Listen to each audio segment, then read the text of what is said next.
नमस्कार, स्वागत है आपका डीबी लाइव के इस खास कार्यक्रम में। मैं हूं समीर आत्मज मिश्र।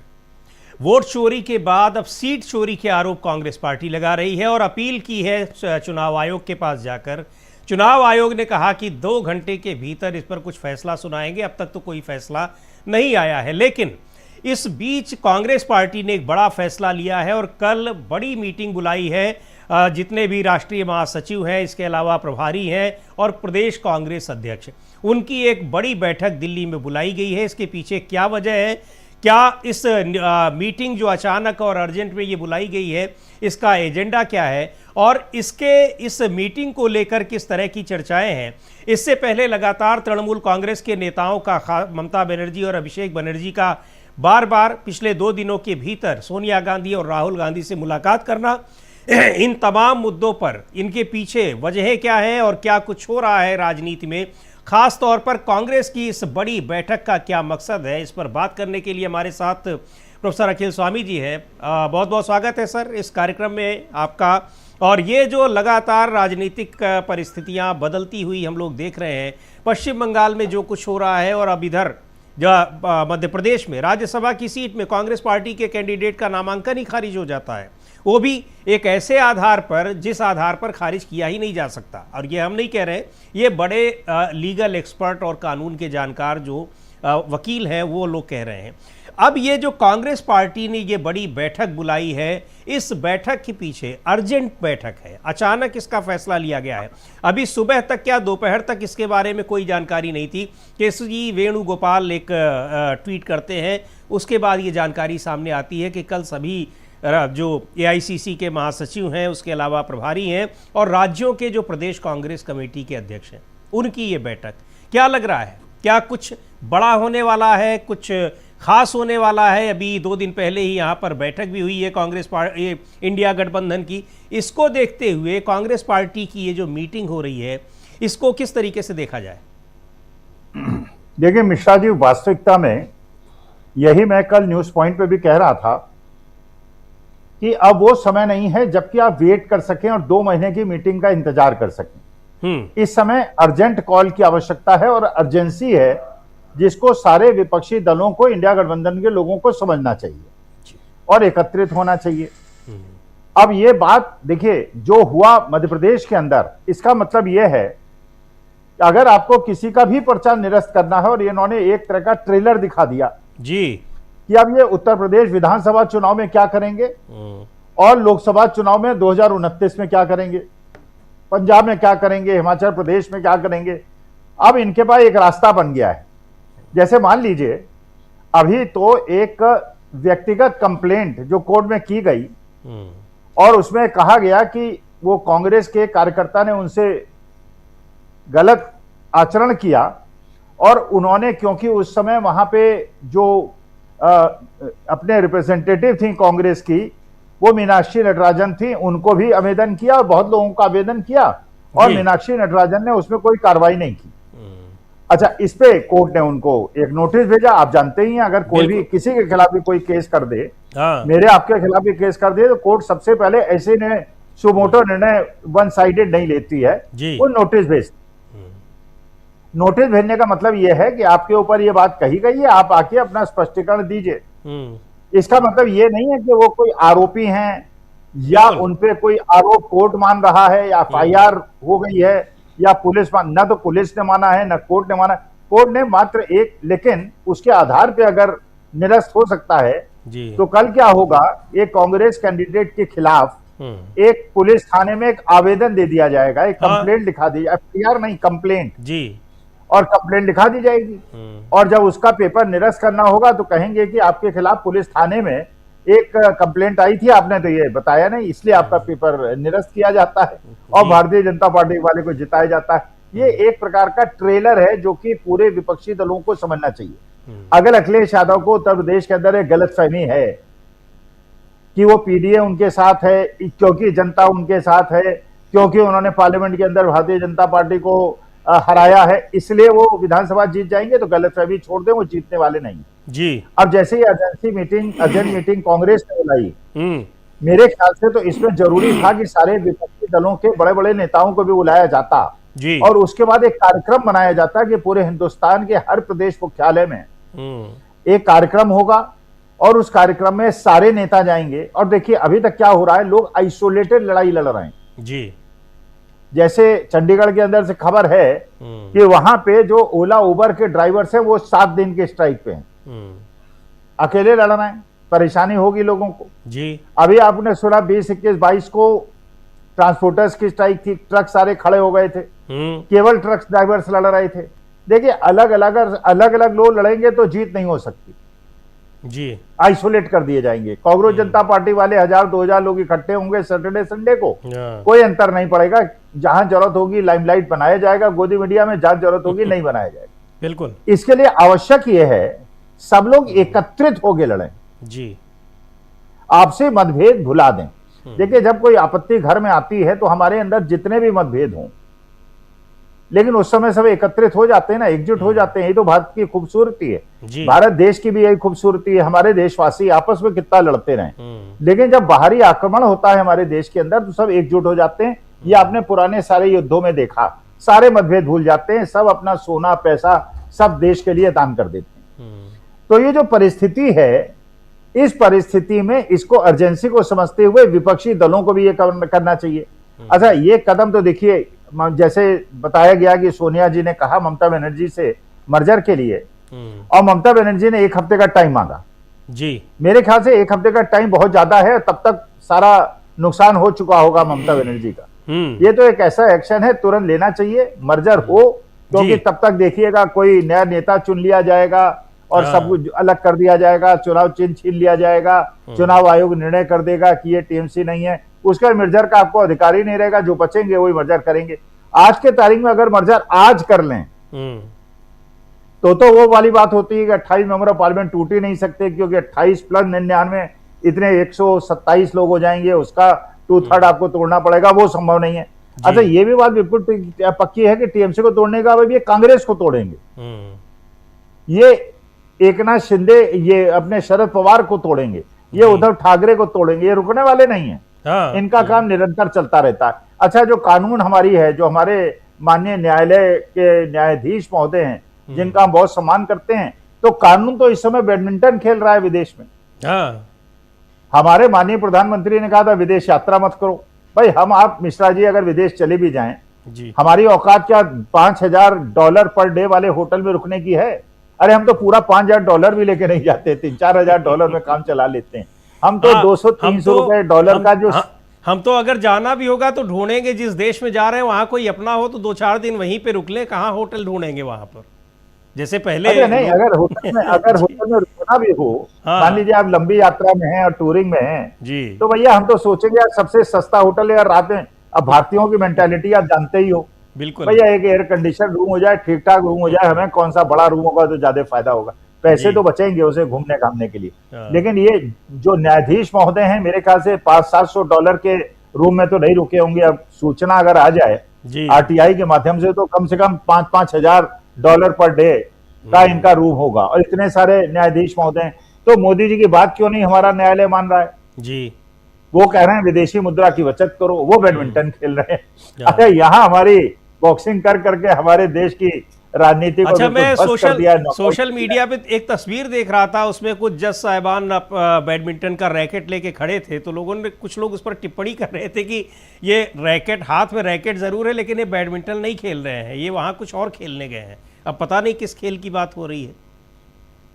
नहीं अब देखिए वो तो हम लोग अब न्यायाधीशों के खिलाफ तो कुछ बोल भी नहीं सकते। वो तो देखिए अब वहां पे मंत्री महोदय भी हैं और अपने किरण रिजिजू साहब भी हैं। एक तरफ रिजिजू साहब और मंत्री जी की जोड़ी है, दूसरी तरफ तो जोड़ी क्या है, वो कौन जीतेगा कौन हारेगा वो तो आप जानते ही हैं। जज साहब को जिता दिया जाएगा कि भैया आप जीत जाइए लेकिन हमारा काम करते रहिए। तो मेरे ख्याल से कोई न्याय तो मिलने वाला है नहीं। 2 घंटे का वादा किया गया था, अब तो मेरे ख्याल से 5 घंटे हो गए हैं जी, लेकिन कोई न्याय मिलने वाला नहीं है, जबकि ग्लेयरिंग एग्जाम्पल है। लेकिन ये समझिए जो विदेश में हमारी हेठी हो रही है, जो मजाक उड़ रही है जी, अरे देखिए हमारे जो न्यायाधीश महोदय हैं वो हमारे लिए बहुत सम्मानित हैं, और जिस कुर्सी पर वो बैठे हुए हैं उसकी एक मर्यादा है। अमेरिका में एक प्रेसिडेंट जो थे, जब वो अपना हैंडओवर कर रहे थे तो उन्होंने नए प्रेसिडेंट को हैंडओवर की जी। अपनी। तो नया प्रेसिडेंट जो था और पुराना प्रेसिडेंट जाके बाहर लॉन में बैठ के चाय पीने लगे, कॉफी पीने लगे। तो पुराने प्रेसिडेंट ने कोई एक स्टेटमेंट दे दिया, तो नए प्रेसिडेंट ने कहा भाई ये तो बहुत आपने ऐसा स्टेटमेंट दे दिया, ये तो लाइमलाइट बन जाएगा, ये तो पूरे। उन्होंने कहा नहीं यार, ये 5 मिनट पहले अगर मैंने बोला होता तब ये लाइमलाइट बनता। अब मैं प्रेसिडेंट नहीं हूं, I am nobody, I am just a common man now. लेकिन जिस पद पे आप बैठे हुए हैं, जिस कुर्सी पे आप बैठे हुए हैं, बिल्कुल उसकी एक मर्यादा है। जब मैं अध्यापक होता हूं तो मेरी एक मर्यादा है, अध्यापक की मर्यादा है। जब मैं पिता के रोल में होता हूं, मेरी पिता की मर्यादा है। और यहां मेरी एक आपके साथ पैनलिस्ट की मर्यादा है। सबको अपने मर्यादाओं का पालन करना पड़े। तो वहां पे हमारी क्या लोग कह रहे हैं, यार आप कुर्सी पे बैठ के लोगों को तिलचट्टा कह रहे हैं, अपने देश की जनता को तिलचट्टा कह रहे हैं, जिनको आप नौकरी नहीं दे पाए उनको तिलचट्टा कह रहे हैं, अपने देश के युवाओं को तिलचट्टा कह रहे हैं। तो ये तो देखिए, मेरे ख्याल से मैं अपने न्यायाधीश महोदय से हाथ जोड़ के निवेदन करूंगा, सर आप बहुत बड़ी कुर्सी पे बैठे हैं, बड़ी ताकतवर कुर्सी है, कृपा करके इसकी मर्यादा रखें। आप तो रिटायर हो जाएंगे, नए जज साहब आ जाएंगे, लेकिन ये जो सिंहासन है, इस सिंहासन की मर्यादा रखिए और कृपा करके हमारे देश को बिल्कुल इस प्रकार का बनाना रिपब्लिक बना दीजिए जो मध्य प्रदेश में हमने देखा। वो लड़की मीनाक्षी नटराजन जी, जो आदिवासियों के साथ रहती है, जो दलित है, उसके साथ इस प्रकार का खिलवाड़, वही चीज झारखंड में हुई। जो इनका कैंडिडेट था उसको 24 घंटे का टाइम दे दिया, मीनाक्षी नटराजन को टाइम नहीं दिया, उसका पेपर रिजेक्ट कर दिया, जबकि लीगली। अच्छा, वहां रिटर्निंग ऑफिसर जो थे उनके साथ एक रिटायर्ड जज साहब बैठे हुए थे जी। अच्छा, रिटर्निंग ऑफिसर के बाद जज साहब का क्या लेना देना। और वो जज साहब जैसे ही ये रिजेक्ट हुआ, उसके बाद भारतीय जनता पार्टी उन्होंने ज्वाइन कर ली। अब ये सब कुछ जो हो रहा है सर, ये मतलब इसको हम लोग सामान्य भाषा में कहते हैं सारा खेल हो रहा है। क्योंकि खेल इसलिए हो रहा है क्योंकि इसमें नियम, कानून, संविधान, विधि, ये सारी चीजें, इनकी किसी चीज की कोई मर्यादा का ध्यान नहीं रखा गया है और कोई भी नहीं रख रहा है। उस सिस्टम में जो भी उसका हिस्सा है उनमें से कोई भी इसको रखता हुआ दिखाई नहीं पड़ रहा। अब चुनाव आयोग के पास शाम को जब मिलने आते हैं तो कोई मिलता नहीं है। आज वहाँ पर उनकी एप्लीकेशन ली गई, कहा गया कि 2 घंटे में कर रहे हैं फैसला, अभी तक कुछ नहीं हो रहा है। इन सारी चीज़ों को देखते हुए जो कांग्रेस पार्टी की जो ये एक इमरजेंसी मीटिंग है, तो क्या लग रहा है इसमें कौन सा एक कुछ राजनीतिक तूफान की आशंका दिख रही है? क्या कुछ बड़े कदम उठाए जाएंगे, कुछ बड़ा फैसला लिया जाएगा, कुछ क्या आपको क्या लग रहा है जो कुछ भी अभी राजनीतिक परिस्थितियां चल रही हैं? नहीं, देखिए कांग्रेस क्या करेगी, ये कांग्रेस क्या करेगी ये तो कांग्रेस जाने, खड़गे साहब जाने और सोनिया जी जाने और राहुल गांधी जाने। अगर मैं होता मान लीजिए कांग्रेस में और मैं इस कार्य समिति में होता तो मैं ये कहता, देखिए, और मैं देश की जनता से भी एक निवेदन करना चाहता हूं। आप किसी भी यूट्यूब में किसी चैनल में देख लीजिए, जब वो 3 व्हीलर के पास जाते हैं तो 3 व्हीलर वाले कहते हैं कि साहब जीवन दूभर हो गया है, हम जहां 1000 रुपए रोज कमाया करते थे, आज हम 300 रुपए रोज नहीं कमा पा रहे हैं और घर का खर्चा हमारा नहीं चल रहा है। आप गिग वर्कर से पूछेंगे, वो ये कह रहा है, जो खोमचा लगाने वाले हैं वो ये कह रहा है, ओला उबर वाले यही कह रहे हैं, ट्रक ट्रांसपोर्टर से यही कह रहे हैं, सब्जी बेचने वाले यही कह रहे हैं। जब पूरा हिंदुस्तान की सारी, देखिए महात्मा गांधी ने जब हमारा आंदोलन छेड़ा था अंग्रेजों के खिलाफ और आज जो हो रहा है इसमें कितना बड़ा अंतर है। महात्मा गांधी की विजय क्यों हुई थी या हमारे देश की विजय क्यों हुई थी, अंग्रेजों को क्यों भागना पड़ा था? और वो जमाने में ये कम्युनिकेशन नेटवर्क्स भी नहीं थी, अखबार भी होते थे और बाकी कुछ होता नहीं था। इसके बावजूद गरीब घर की गांव की महिलाएं जिनके पास कुछ नहीं था, वो देश के लिए सड़क पे एकजुट होकर गांधी के पीछे आ गई थी। और जब लाखों का हुजूम और ऐसे लोग जो बेचारे जिनके पास खाने का नहीं पता था शाम को खाना खाएंगे कि नहीं खाएंगे, वो गांधी के पीछे चल दिए। अरे भैया देखिए, अगर आप अलग अलग लड़ेंगे, बिल्कुल ये सोचेंगे आप ओला उबर वालों की मांग मान ली जाएगी, ट्रांसपोर्टर्स की मान ली जाएगी, स्टूडेंट्स की मान ली जाएगी, इनकी मान ली जाएगी, किसी की नहीं मानी जाएगी जब तक। तो मैं अगर कांग्रेस कमेटी में होता तो मैं कहता भैया एक नेशनल कॉल दो और उस नेशनल कॉल से देश के सारे लोगों से निवेदन करो, और जो उसमें नहीं आता है, जो उसमें सम्मिलित नहीं होता है, इसका माने वो भारतीय जनता पार्टी की बी पार्टी है। जो भी उसमें सम्मिलित होता है, बड़ा नेता, छोटा नेता, और हर वर्ग का आदमी, हर समाज का आदमी, हर इकोनॉमिक क्लास के आदमी को उसमें भागीदार बनना चाहिए, क्योंकि ये प्रश्न अब देश का प्रश्न हो गया और हमारा आपका प्रश्न। भाई देखिए मिश्रा जी, वास्तविकता हमारी तो वो अभी स्थिति नहीं है। हम तो कितना भी इकोनॉमिक बर्बादी कर दें, हम तो खाना तो खा ही पाएंगे ना, बाकी चलिए कुछ नहीं कर, खाना खा पाए। अब देश की जनता बाकी तो नीचे की कम से कम 50% ऐसी हो गई, 6 महीने के बाद उनका जीवन मुश्किल हो जाएगा। मकान तोड़े जा रहे हैं। यहाँ नेहरू कॉलोनी है फरीदाबाद के अंदर, पूरी उजाड़ दी गई है जी। अच्छा, लोग बेचारे वही लोग हैं जो 15-20 हजार रुपए महीने कमाते थे, सारा उनका सामान उसमें दब गया है, खाने सुबह से भूखे बैठे हुए हैं। ये दिल्ली में हो रहा है। सुंदरता के नाम पे लोगों की झुग्गियां झोपड़ियां तोड़ी जा रही हैं, जबकि पहले वादा किया था जहां झुग्गी वहां मकान। तो देखिए, जो लोग पीड़ित हैं अब ये छोड़ दें मैं कौन हूं, whether I am a teacher और आई एम ए वेंडर और I am a gig worker और I am a Ola Uber driver, everybody has to unite and come on street and ask government to provide। ये बड़े बड़े पूंजीपतियों के ऋण माफ नहीं कर सकते आप, सब कुछ प्राइवेटाइज नहीं कर सकते, पेपर ये आप नहीं करा सकते। आप अपने आचरण को सुधारिए और देश के गरीब लोगों की चिंता कीजिए। अमीरों की चिंता करते हैं। अंडमान में आप 1.5 करोड़ पेड़ काट रहे हैं, हर चीज जो है राष्ट्रीय सेठ को दिए चले जा रहे हैं और ऋण माफ कर रहे हैं लोगों के, और गरीब लोगों का अब 1 लाख रुपए माफ नहीं करते, बड़ों के आप करोड़ों रुपए माफ कर देते हैं। यह अन्याय नहीं चलेगा। देश की जनता को एकजुट होना चाहिए। और मैं राहुल गांधी से निवेदन करता हूं, अगर डीवी लाइव का कार्यक्रम देख ले कि वो कम से कम ये कॉल दे दें कल कि जो भी आज देश के साथ है, जो भी देश के लोकतंत्र संविधान के साथ है, एक 10 दिन बाद की कॉल दे दें। Everybody has to come on street. तो आपको ये लग रहा है, अब हम लोग पिछले कई दिनों से देख भी रहे हैं, अपने कार्यक्रमों में चर्चा भी कर रहे हैं कि बड़ी संख्या में युवा और छात्र, जो कुछ हो रहा है शिक्षा में, परीक्षाओं में धांधली हो रही है, उसके खिलाफ सड़कों पर दिखाई पड़ रहे हैं। धर्मेंद्र प्रधान का इस्तीफा मांग रहे हैं। अब सरकार जो है वो जश्न मना रही है कि मोदी जी ने नेहरू का रिकॉर्ड तोड़ दिया है। शिक्षा मंत्री धर्मेंद्र प्रधान बाकायदा जाकर जय जगन्नाथ कर रहे हैं, आरती उतार रहे हैं, तस्वीर अपनी डाल रहे हैं।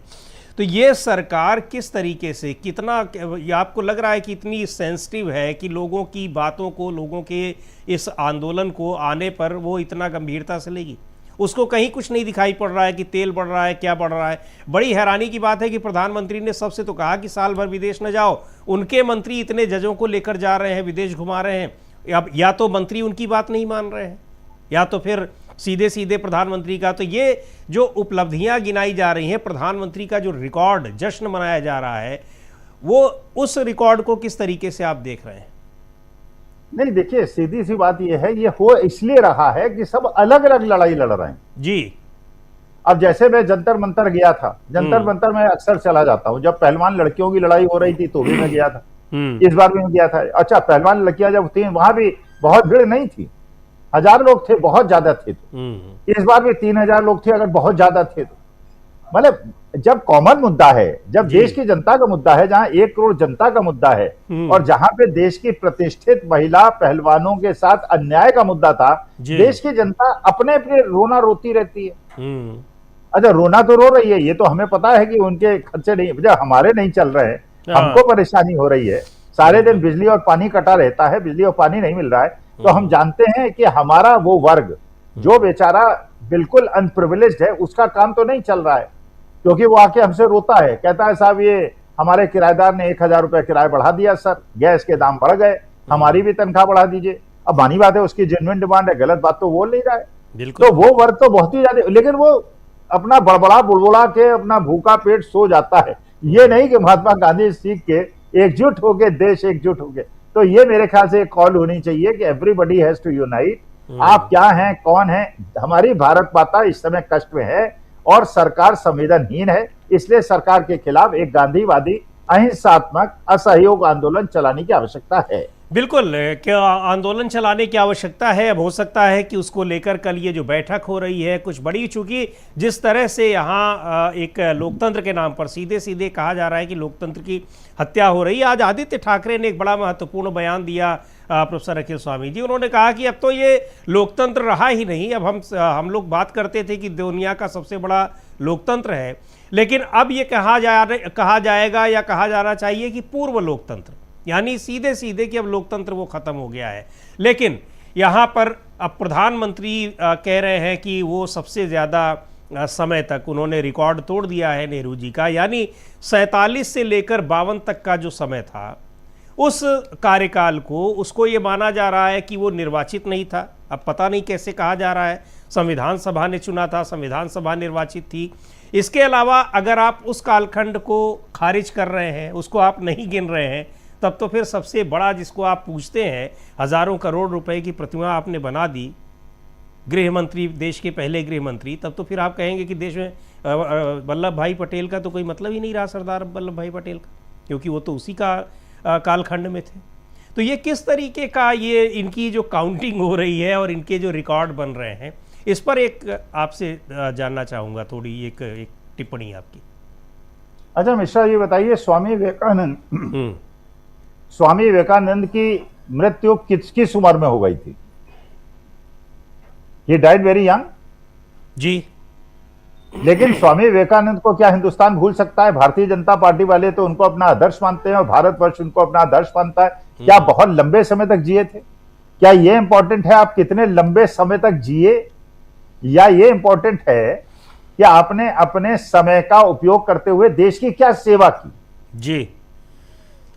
अगर कंपैरिजन किया जाए तो पंडित जवाहरलाल नेहरू को जो देश मिला था वो बिल्कुल बैंकरप्ट देश मिला था, जिसे अंग्रेज ने लूट के खाली कर दिया था जी।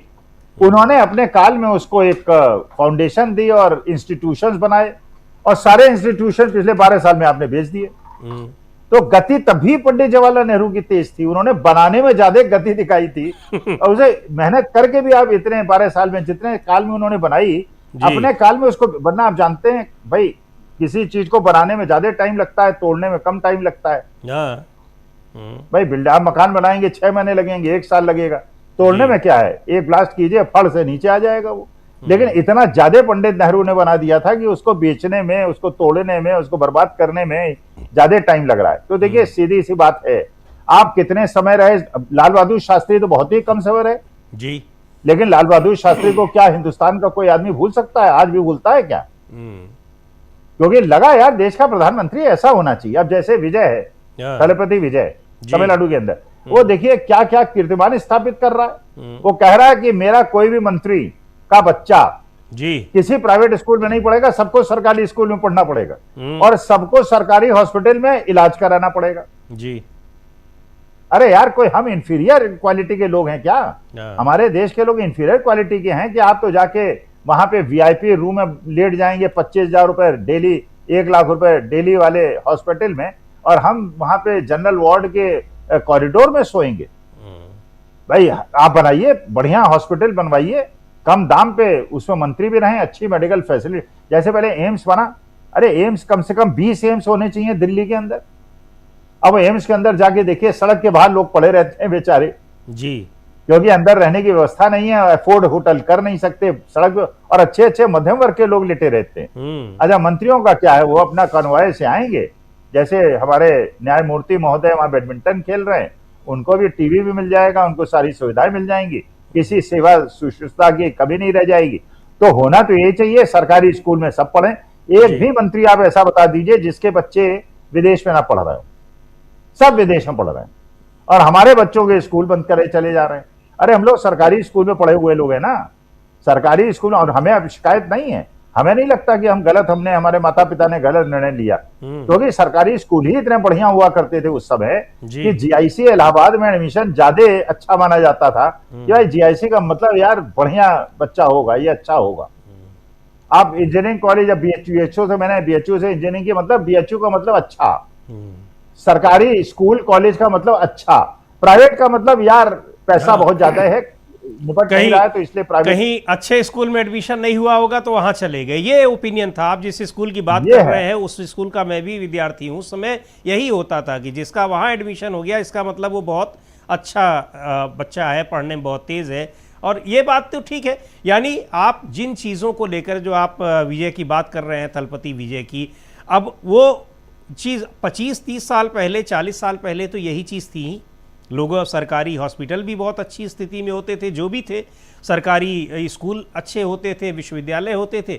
धीरे धीरे करके पहले बेसिक स्कूल्स को ख़त्म किया गया, फिर सेकेंडरी, और अब तो हायर एजुकेशन में अब जो प्रोमिनेंट यूनिवर्सिटीज़ थी उनको एक लगभग ख़त्म करते हुए वहीं पर अब प्राइवेट यूनिवर्सिटीज़ बनाई जा रही हैं। अब उसमें कैसी हो रही हैं कि किसी दूसरे देश का रोबोट कुत्ता जो है अपना बता दिया जाता है, इस तरह के वहाँ पर इन्वेंशन हो रहे हैं। पूछा जाता है कि आप प्रदर्शन करने के लिए क्यों आए हैं, उनको पता ही नहीं होता है। लेकिन जिन विश्वविद्यालयों में हमने आपने बहुत सारे लोगों ने पढ़ाई की है, वहाँ पर होता था, छात्र संघ भी इसलिए होते थे ताकि लोगों के जो मस्तिष्क हैं, दिमाग हैं, वो पढ़ाई के अलावा भी दूसरी जगहों के लिए खुले रहें। देश दुनिया का, समाज का, राजनीति का भी उनको ज्ञान हो। ऐसा नहीं था कि वो केवल वहाँ पर आवारा गर्दी करने के लिए लोग आया करते थे। एक से एक पॉलिटिशियन वहाँ से निकले हुए हैं, और वो पॉलिटिशियन भी रहे और एकेडमिशियन भी रहे। ऐसा भी नहीं कि वो सारी चीज़ें रही, लेकिन उन चीज़ों को ख़त्म किया गया। जब ख़त्म किया गया तो फिर अब उसका परिणाम दिखाई पड़ रहा है। तो जाहिर सी बात है कि जिसके पास पैसा है वो अपने बच्चों को बाहर पढ़ाएगा, पॉलिटिशियंस के पास पैसा है। लेकिन इन सब चीज़ों के अलावा जो फिर भी अगर जब तुलना भी की जाती है, सर मैं कह रहा हूँ कि आप 12 साल के टेन्योर की ही तुलना आप करिए, तो 12 साल में वही होगा कि आपकी अपनी उपलब्धियां बताने के लिए क्या है और जिससे आप तुलना कर रहे हैं उनकी उपलब्धियां बताने के लिए क्या है, वो कंपैरिजन तो हो रहा है। एक आखिरी सवाल जो मेरा है वो ये है कि फिर आप क्या 1947 से लेकर 1952 तक के समय को कैसे खारिज कर दे रहे हैं, किस आधार पर कर रहे हैं? नहीं, वो तो चलिए एंटायर पॉलिटिकल साइंस वाले सब कुछ कर सकते हैं जो वो चाहें। देखिए, असली मुद्दा ये है जी, आप ये देखिए, आपने 14 लाख करोड़ बड़े बड़े पूंजीपतियों के तो माफ कर दिए। आप ये बताइए गरीब लोगों के ऋण कितने माफ किए? बिल्कुल। अच्छा, कॉमन सेंस से ये बताइए, गरीब आदमी अगर 1 लाख का लोन लेता है और वो बेचारा नहीं वापस कर पाता है, तो क्या उसको अधिकार है उसका लोन माफ हो, या जिसने 10,000 करोड़ का लोन लिया है उसका माफ होने की उसका अधिकार ज्यादा है? भाई 1 लाख वाले का लोन माफ कर देंगे, किसानों का लोन थोड़ा बहुत जैसे मनमोहन सिंह ने वापस माफ किया था, भाई कम से कम वो उत्पादकता बढ़ाएंगे, वो बाकी चीजें करेंगे। अब बड़े बड़े लोग आप देखिए सब जाके विदेश में बस रहे हैं, देश में छोड़ छोड़ के अपनी संपत्ति बेच बेच के वो विदेश में जाके निवेश कर रहे हैं, वहां कोठियां ले रहे हैं। हमारे बड़े बड़े राजनीतिज्ञों ने भी बड़ी बड़ी दुबई में और लंदन में कोठियां ले ली हैं। हमारे जो सबसे बड़े पूंजीपति हैं अंबानी साहब, उनके भी उन्होंने भी अपने इन्वेस्टमेंट बहुत सारे कर दिए हैं। दोनों बड़े बड़े सेठ, गुजराती सेठ जो हैं, उन्होंने भी विदेश में बहुत सारे इन्वेस्टमेंट कर दिए हैं। तो अब अपने देश को छोड़ के बड़े लोग तो निकल जाएंगे। अरे गरीब आदमी चाहेगा भी तो नहीं निकल सकता भाई। अगर मान लीजिए हम आप चाहें भी, क्योंकि हम भारत को छोड़ के जा सकते हैं, और आपके पैसे ही नहीं है आपके पास, आपको मार के भगा देंगे अमेरिकन। नहीं, जिनके पास पैसे हैं वो भी कैसा नहीं है, बहुत सारे लोग जाते हैं और अलग अलग तरीके से अपमानित होते रहते हैं। कई बार हम लोगों ने देखा है, अब अमेरिका ने जिस तरह से भेजा था, और ये वो लोग थे जो अपनी पूरी संपत्ति बेचकर गए हुए थे, 50 लाख 60 लाख। नहीं, अमीर नहीं थे मिश्रा जी, वो गरीब लोग थे, वो गरीब लोग थे, अपना वही लोन लेके गए थे। हाँ, अमीर नहीं थे। अमीरों की बेइज्जती वहां भी नहीं होती। अरे वो बियर पीते हैं मस्ती से, वो वहां के सीनेटर्स के साथ बियर और स्कॉच पीते हैं। अमीरों से किसी को कोई परेशानी नहीं है, सारी परेशानी गरीबों से है। बिल्कुल, गरीबों से परेशानी है, और गरीबों से यहाँ भी परेशानी है। गरीब अगर बाहर जा रहा है तो वहाँ भी परेशानी है। अब गरीब जाए तो जाए कहाँ पर? तो अब यहाँ ये जश्न मनाया जा रहा है कि पहले प्रधानमंत्री के कार्यकाल को पिछाड़ दिया है हमने, लेकिन उस कार्यकाल में आपने क्या किया है? उस कार्यकाल में ये किया गया है कि लोकतंत्र की जड़ों को इतना मजबूत किया गया है, इतना मजबूत किया गया है कि विपक्ष की जड़ें वहां पर पनपने ही न पाएं, ऐसा मजबूत करने की कोशिश की जा रही है। देखते हैं क्या होता है। लेकिन इस मुद्दे पर अब जिस तरह से ये जो कुछ हो रहा है राज्यसभा चुनाव में, भोपाल में, मध्य प्रदेश में मीनाक्षी नटराजन के नामांकन को खारिज किया गया है, वो मुद्दा बहुत ज़्यादा तूल पकड़ता चला जा रहा है। जगह जगह कांग्रेस पार्टी के प्रदर्शन हो रहे हैं, धरना प्रदर्शन हो रहा है। रात भर वहाँ पर निर्वाचन आयोग के बाहर कांग्रेस कार्यकर्ता बैठे रहे और नारेबाजी करते रहे। क्या कुछ इसका नतीजा निकलता है? इस सरकार के कान में पर जूं रेंगती है या नहीं रेंगती है, ये देखने वाली बात होगी। क्योंकि जितने भी आंदोलन हो रहे हैं अलग अलग, जो आपने कहा भी बहुत सही बात कही आपने कि अलग अलग आंदोलन हो रहे हैं, इससे उसके ऊपर कोई फर्क नहीं पड़ता है। अगर ये सामूहिक रूप से, सम्मिलित रूप से हर वर्ग के लोग आंदोलन में शामिल होंगे तो निश्चित तौर पर असर पड़ेगा। और इसका नतीजा किसान आंदोलन में हम लोगों ने देखा भी है कि एक देश भर का किसान वर्ग जो है वो लगभग, सारे तो नहीं थे, कुछ वहाँ भी ऐसे थे जो सरकार के समर्थक आते थे, लेकिन बड़ी संख्या में बड़ा वर्ग उन्हीं का था जो उस बिल के खिलाफ थे। और आखिरकार उससे सरकार को पलटना पड़ा, सरकार को पैर अपने खींचने पड़े। तो अब देखते हैं यहाँ पर क्या होता है। जो कुछ भी हो रहा है उसका भी कोई नतीजा निकलता है या फिर चुनाव आयोग ऐसे ही हेठी दिखाता है। अब 2 घंटे की बात हुई थी, अब 4 घंटे 5 घंटे बीतने को है, अब तक कुछ पता नहीं चला है।